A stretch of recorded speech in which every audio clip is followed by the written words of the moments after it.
Hello guys, সবাইকে আমার চ্যানেলে অনেক অনেক স্বাগতম। আজকে নিয়ে এসেছি আমি কাঁচা আমের টক আচার। দেখতে পাচ্ছেন কড়াই আমি তেল দিয়ে গরম করার পর কয়েকটি শুকনো মরিচ ও কয়েকটি তেজপাতা দিয়ে ভালো করে লাল লাল করে ভেজে নেব।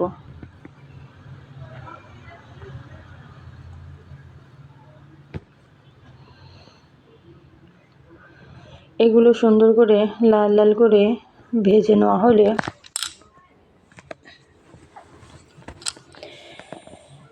দেখতে পাচ্ছেন আমার মরিচগুলো লাল লাল করে ভাজা হয়ে গিয়েছে।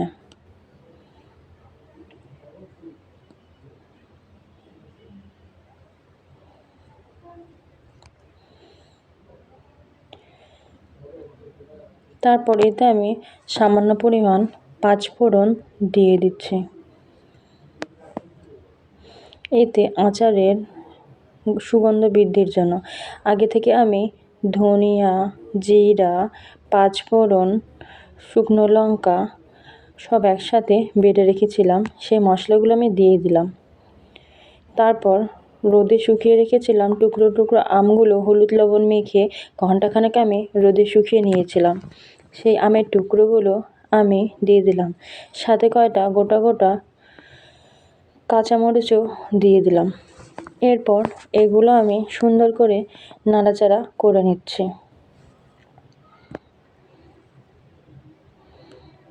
এখানে কিন্তু কোনো প্রকার মিষ্টি কিংবা টক আমি যুক্ত করব না, শুধুমাত্র আমগুলো দিয়েই আমি আচার তৈরি করব।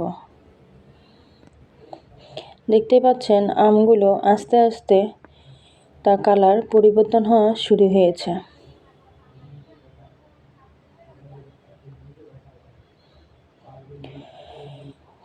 হালকা আঁচে ধীরে ধীরে এগুলোকে কিন্তু আমি মাখা মাখা করে ভাজা ভাজা করতেছি। দেখতে পাচ্ছেন আস্তে আস্তে এগুলো কিন্তু ভাজা ভাজা হয়ে আসছে।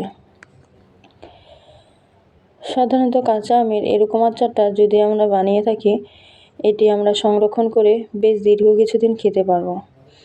আমি সামান্য পরিমাণে জলও দিয়ে দিলাম, যেন আমগুলো সুন্দর করে আমের চোচা সহকারে আমি যেহেতু দিয়েছি, সেগুলো সুন্দর করে সিদ্ধ হওয়ার জন্য আমি পরিমাণ মতো হালকা জল দিয়ে এগুলোকে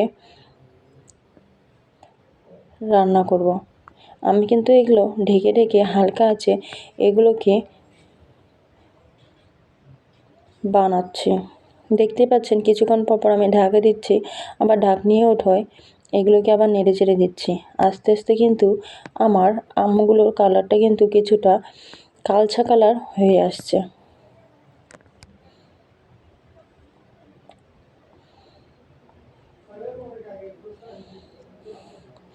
ধীরে ধীরে কিন্তু দেখবেন জলগুলো শুকিয়ে আসছে এবং আমার আমের যে কালারটা আছে কাঁচা কালার থেকে একদম পুরাটাই চেঞ্জ হয়ে কালচা হলুদ টাইপের হয়ে যাচ্ছে।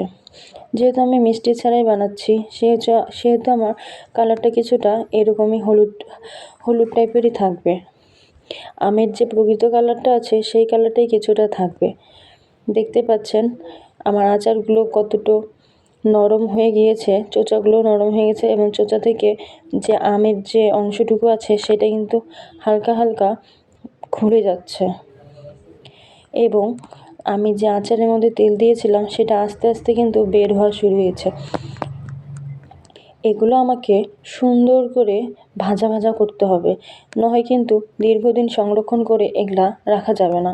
সেজন্য একদম সুন্দর করে ভাজা ভাজা করে আমি এগুলোকে তৈরি করছি, যেন আমি দীর্ঘদিন বয়ামে সংরক্ষণ করে এগুলো খেতে পারি।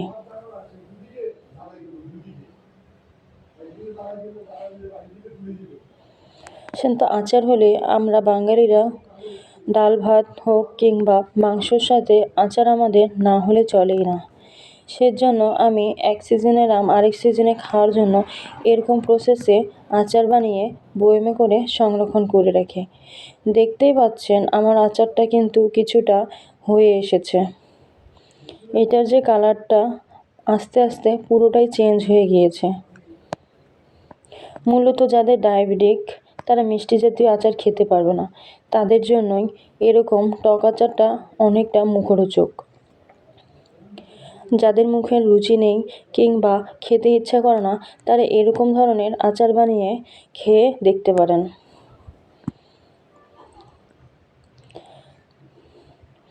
আমি কিন্তু ঘন ঘন এগুলোকে নেড়ে চেড়ে নিচ্ছি, যেন কোনোভাবে নিচের দিকে লেগে না যায়।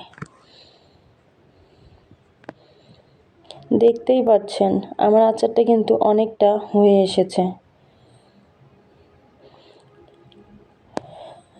আমার ভিডিওটি দেখে থাকলে অবশ্যই আমার চ্যানেলটি সবাই সাবস্ক্রাইবার করবেন এবং কমেন্ট করে জানাবেন কেমন হয়েছে আমার রেসিপিটা। আপনাদের সহযোগিতা একান্ত আমার কাম্য। আমি চাই আপনারা আমার পাশে থাকুন, আমাকে সাপোর্ট করুন, নতুন নতুন ভিডিও আপলোড করতে উৎসাহিত প্রদান করুন।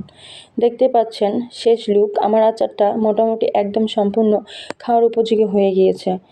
এটি কিন্তু এখন আমি দীর্ঘদিন সংরক্ষণ করে খেতে পারবো। আপনাদেরকে সকলকে অসংখ্য ধন্যবাদ।